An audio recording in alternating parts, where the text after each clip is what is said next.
అలాగే పట్టుకొని అందరు కూడా చెప్పండి.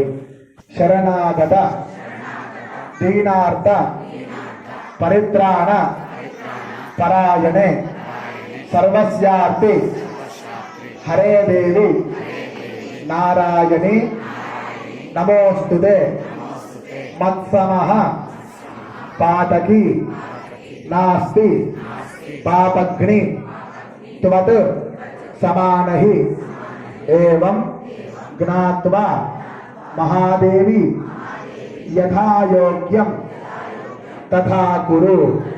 ప్రార్థన నమస్కారాన్ని సమర్పయామి.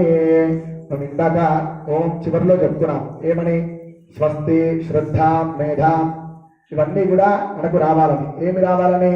మంచి స్వస్తి ఆరోగ్యము, ఐశ్వర్యము, ధనము, సంపద, బలము, ఆరోగ్యము, సౌభాగ్యము ఇవన్నీ కూడా మనకు లభించాలని మనం యజ్ఞేశ్వరుని కోరుతున్నాం.